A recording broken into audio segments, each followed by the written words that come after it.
Are all play parties the same? I'm Kathy Bertilli from theintimacydojo.com. I'm Reed Mihalko from readaboutsex.com. You changed the order on me. I'm sorry. If you go to a play party and an orgy, is it always going to be the same? Is it the same experience for people? Well, okay. So first things, welcome to Kathy's course. Would you make a distinction between a play party and an orgy? I think different people use them in different ways, but they're somewhat interchangeable from what I've seen. Mm-hmm. People used to call things orgies. It's popular to call it play party now. And I mean, just really depends on the person throwing the event, how it's framed, how it's going to flow in with the. So, like somebody said, they're having a house party that could look like a lot of different things, right? And if somebody, so your expectations going in, so you kind of know what they mean by house party, but you'll know more when you get there. Yeah. Okay. And for a lot of play parties or orgies or events, there's adult activity events. Yes.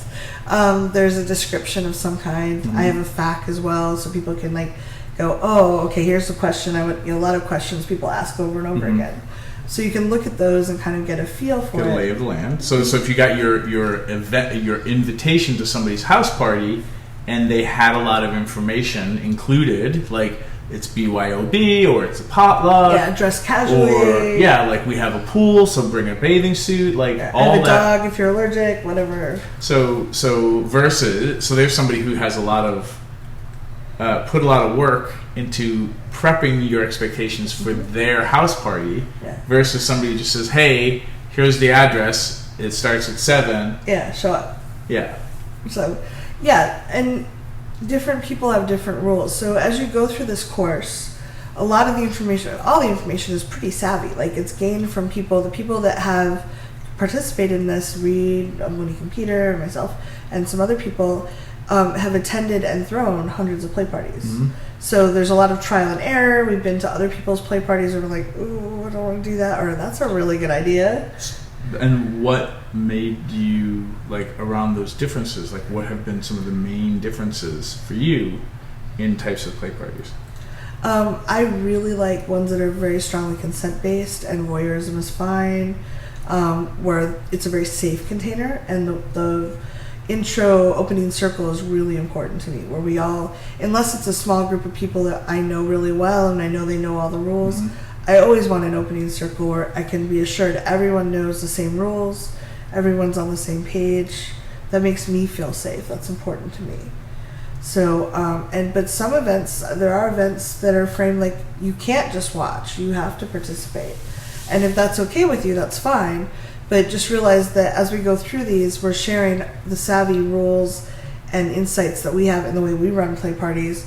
Other play parties may have slight differences, so it's important to pay attention to their rules and see if you want to. And also, your interpretation of other people's rules might not necessarily be exactly what they mean. Right. And I'm saying this because you're in a course with some nerds who spent a lot of time thinking about and trying to put into words,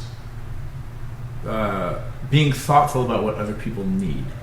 And there are play parties where you have lots of people who've never come to a play party before. Yeah. And that's very a play party with a lot of newbies in it. I think you should run differently than a play party with a lot of black belt VIP experienced, I put 10,000 hours into orgies. Well, yeah, play party I've run events for that. I did one for your birthday one time, and there were 12 people that have all thrown play parties, and we didn't have an opening circle. It was just show up sometime in this range and have fun. Yeah. But I knew all of those people had thrown their own, attended, they understood the rules. That was different. And so I'm saying this because I don't want to make wrong people who have a party who don't have an FAQ. Mm-hmm. It doesn't mean it's necessarily the bad No, I'm party. a nerd, so I like to have things like that. And if you happen to find yourself organically starting to have an orgy, you're not necessarily a bad person. Yeah, we have to write a fact. It's not like that. I think part of what this all comes down to is, do you know what your needs are, or what you suspect they might be, if this is your first time going to an event.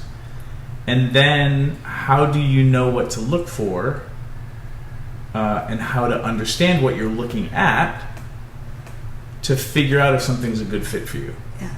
And then sometimes you're going to explore or find yourself in situations that you're like, holy crap, like I've never been to a play party that had a DJ and 300 people and no welcome circle, but people that greeted me at the door, and whew, this is a lot, but I feel like I'm in the right place. Mm-hmm. And some of these answers you won't know about yourself until you go out and try to explore them. So I'm hoping that this stuff is useful for you. Yeah.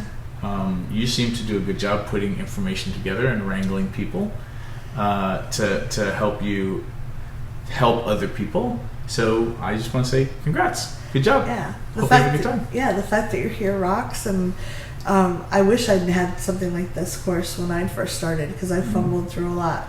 So hopefully this will save you a lot of embarrassment and discomfort, so that you can really dig in and discover who you are and how you want to explore your life. And learn about yourself, learn about your friends and the people that you're involved with if you're doing this course have with some them. Pleasure. And then at some point I'm sure you'll have videos where you go into like a little bit about like different kind of cultural differences, where you've got queer play parties and then swinger play parties and things that you could maybe expect one from the other based on the culture of swingers and how they're different maybe than kinky people, or kinky swingers are different than just polyamorous people, or just, queer. Like, a lot of crayons in the crayon box.